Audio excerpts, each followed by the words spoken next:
साक्ष्यों के साथ छेड़छाड़ और नष्ट करने के जुर्म में डॉक्टर सतीश को गिरफ्तार कर वो मटेरियल कहाँ है आज की डेट में, उसे क्यों फेंक दिया गया, उसे क्यों नष्ट किया गया। तो मतलब सारे सबूत नष्ट कर यह साक्ष्यों के साथ छेड़छाड़ और उन्हें नष्ट किया गया है। ये डॉक्टर सतीश बेवकूफ बना रहे, इन्होंने नशे की सुई लगा दी मृतका को, जांच एजेंसियों को गुमराह किया जा रहा है, उन्हें बेवकूफ बनाया जा रहा। तो डॉक्टर सतीश को पता है कि असली अपराधी कौन है, किसे बचाने की कोशिश कर रहे हैं। सीबीआई वालों ने ठान रखा है इस केस में लिपापोती करने का। यह एक very very high profile sex racket है, जहां मासूम बच्चियों के भोजन में नशा मिलाया जाता, उनके साथ दुष्कर्म किया जाता, वीडियो बनाया जाता, उन बच्चियों को ब्लैकमेल किया जाता।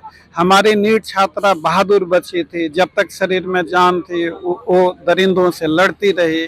उस नीट छात्रा ने मरना पसंद किया, लेकिन अपनी इज्जत से कभी समझौता नहीं किया। तो जब गैस्ट्रिक लवाज किया गया तो ठीक ही है, मृतका के पेट से कुछ न कुछ जो उसने खाया पिया वो निकला होगा, कुछ न कुछ मटेरियल निकला होगा।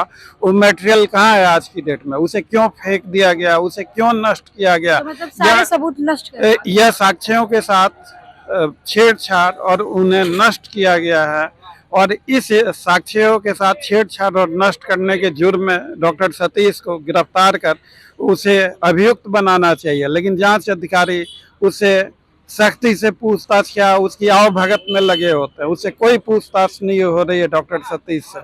और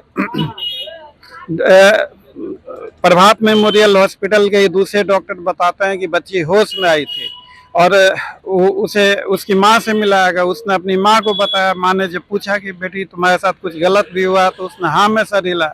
उसके बाद मृतका की माँ को बाहर निकाल दिया जाता है और मृतका को लगातार नशे की सुई देकर बेहोशी की स्थिति में रखा जाता है। मृतका की स्थिति 6 जनवरी तक बिल्कुल ठीक थी। ये डॉक्टर सतीश बेवकूफ बना रहे, इन्होंने नशे की सुई लगा दी मृतका को और उसका जीसीएस स्कोर 3 बता रहे हैं। ये पता न कहाँ से एमबीबीएस करके आए हैं, कहाँ से डॉक्टरी की इन्होंने पढ़ाई करी है।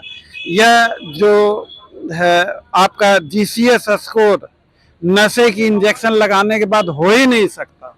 ये जांच एजेंसियों को गुमराह किया जा रहा है, उन्हें बेवकूफ बनाया जा रहा, और जांच एजेंसियां डॉक्टर सतीश से पूछताछ नहीं कर रही है। तो डॉक्टर सतीश को पता है कि असली अपराधी कौन है, किसे बचाने की कोशिश कर रहे हैं। आखिरी सवाल है, क्या सीबीआई पर अभी भी आप लोगों को बिल्कुल भरोसा नहीं है कि अब कुछ नहीं सीबीआई वालों ने ठान रखा है इस केस में लिपापोती करने का। यह एक very very high profile sex racket है, जहां मासूम बच्चियों के भोजन में नशा मिलाया जाता, उनके साथ दुष्कर्म किया जाता, वीडियो बनाया जाता, उन बच्चियों को ब्लैकमेल किया जाता। हमारी नीट छात्रा बहादुर बच्ची थी, जब तक शरीर में जान थी वो दरिंदों से लड़ती रही। उस क्रम में उसके शरीर पे इसी का शिकार हुई है। उसके शरीर पे तमाम जख्म मिले हैं। वो अपनी कहानी खुद बयां करते हैं। उस नीट छात्रा ने मरना पसंद किया, लेकिन अपनी इज्जत से कभी समझौता नहीं किया। हमें गर्व है देश की ऐसी बहादुर बेटी पे, और उसके इंसाफ की लड़ाई हम लोग भी अपने अंतिम सांसों तक लड़ते रहेंगे। धन्यवाद। देखिए, नीट छात्रा मामले को लेकर के आज पटना के गर्दनीबाग धरना स्थल पर प्रदर्शन किया गया। छात्रा की मां पहुंची थी, जो कि फूट फूट कर रो रही थी अपने बेटे को याद करके, और इसके साथ ही छात्रा के पिता भी यही मौजूद थे। अभी हमने छात्रा के वकील से बातचीत की है, जिन्होंने साफ तौर पर कहा है कि किस चीज का वो शिकार हुई है, और मनीष रंजन को और डॉक्टर सतीश को सारी चीजें पता है, और कहीं ना कहीं मुख्य आरोपी का नाम छुपाने की कोशिश की जा रही है।